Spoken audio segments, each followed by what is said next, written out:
Tada. Tai labas, Danute.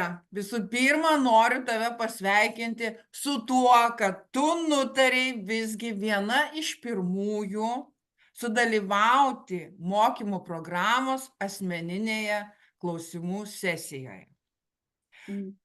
Nori tu Sveika, Jūratė. Nori tu kuo greičiau pažinti save, suprasti, kurioje vietoje tu esi šiandieną ir, manau, po naujų metų drąsiai su entuziazmu viduje keliauti į naujus metus tvirtai ir įsitikinančiai. Ar taip? Visiškai taip, 100%. Tada pradėkime mūsų klausimų atsakymų sesiją. Ši mūsų asmeninė konsultacija vadinasi pozityvi atmosfera ir augimo procesas versle. Tai būtų tau toksai pirmas klausimas. Kaip šiuo metu jautiesi savo verslo atmosferoje? Pavyzdžiui, ar esi pozityvi, įkvepianti, ar vis dėlto tau kažko tai dar trūksta, norėtum kažko tai daugiau negu turi šiai dienai šioje vietoje? Geras klausimas. Atsakysiu dvejopai, todėl kad dirbu ir su solo verslu, ir marketinge truputį darbuojus. Tai kaip pasakyti tavo klausimą, solo versle mane viskas patenkina, bet marketinge man trūksta. Nežinau, žinai, ko trūksta? Pozityvo. Man trūksta pozityvo, aš negaliu užsivesti. Aš, pavyzdžiui, pas save solo versle, aš užsivedus ten verdu, kunkuliuoju, ten bumbuliuoju, o čia aš kažkaip nulis. Sėdžiu ir nulis pozityvo, kaip pasakyti, neturiu kaip įsibėgėti, žinai, kai sako, yra kalnas ir nuo kalno reikia riedėti, negaliu, aš stoviu tam kalne ir niekaip į apačią nenurėdu. Tai man trūksta. Gerai, tada gal kiti klausimai tau duos kažkokio tai pozityvo. Kokius tikslus esi šiai dienai išsikėlusi ir ar jie tau yra aiškus, kurie tave motyvuoja, ar tu vis tiek kažko, kaip tu sakei, tau trūksta to pozityvo, trūksta to įkvėpimo? Taip, ir vėl aš prie tų dviejų. Solo versle pas mane viskas super, gerai, bet marketinge man visko trūksta. Visko trūksta. Negaliu, man ten visko. Atrodo, lyg paimtum, darytum, lyg tai ir tikslą turėtum užsibrėžęs, kad imsiu, kursiu komandą, eisiu, darysiu. Ne. Ir viskas, ir ką dabar padaryti? Nėra.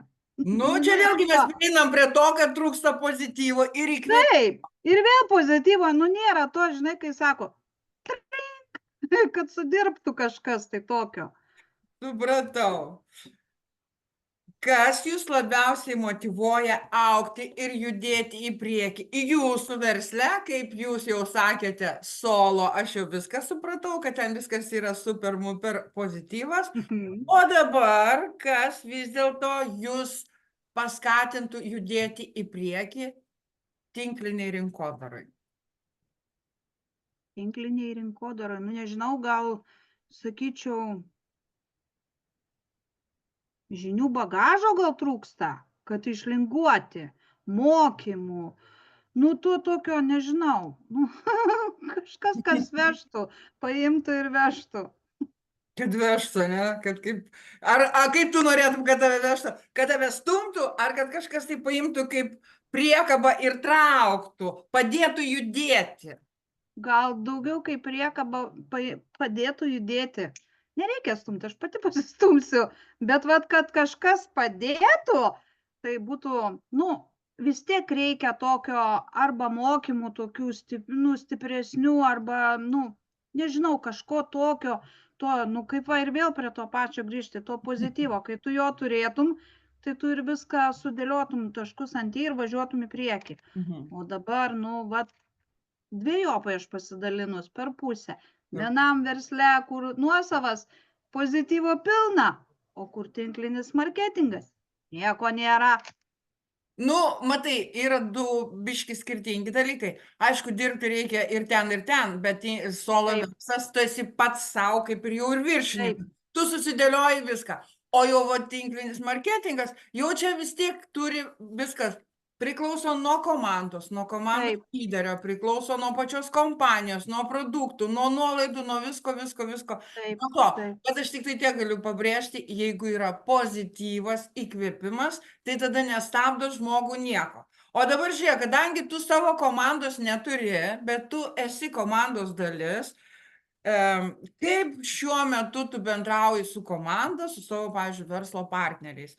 Ar jauti, kad tau komanda padeda, ar jauti, kad komanda kaip ir nelabai dalyvauja visame tame, kas yra kūriama bendroje komandoje? Va tavo žvilgsnis iš Čia šono kaip komandos narės. mano žvilgsnis iš šono, tai galiu pasakyti, nepozityvus, todėl kad komandos nariai visiškai nebendrautis asmenys. Kiekvienas susidaro savo kiautį. Vienintelis, kad žmogus, tai yra lyderis, komandos lyderis, kuris bendrauja ir stumia visi priekį ir nu, kaip pasakyti, duoda to pozityvo, kad nenukabinkit rankų, važiuojam į priekį. O komanda sėdi ir knapso ir laukia nežinau ko ir bijai tu kitą kartą net užkalbėt žmogų. Aha, o jeigu tu jį pakalbėsi, o jeigu jis tau ten piktai atrašys, nu, nėra susibendravimo. O aš kaip visą laiką sakau, jeigu nėra komandoje susibendravimo, komanda labai greit išbyrės. Jos nebeliks. Liksim tik pavieni žmonės, nu, dirbantis marketingė savo, kaip aš sakau, nu, savam kiautę. Nu gerai, o dabar tau toksai kompromituojantis klausimas. O komanda kodėl nebendrauja, kaip tu galvoji? Ar dėl to, kad yra dar visiškai naujos mergaitės, kurios dar viena kitos nepažįsta, ar paprasčiausiai jos ignoruoja bendravimą? Ir kaip tu galvoji? Ir man atrodo, kad ignoruoja. Nėra susibendravimo už tai, kad paprasčiausia, man neįdomu. Man atrodo, kad taip yra. Aha, atėjau, yra čiatas, yra komanda, bet man neįdomu. Aha, tu taip galvoji, jo?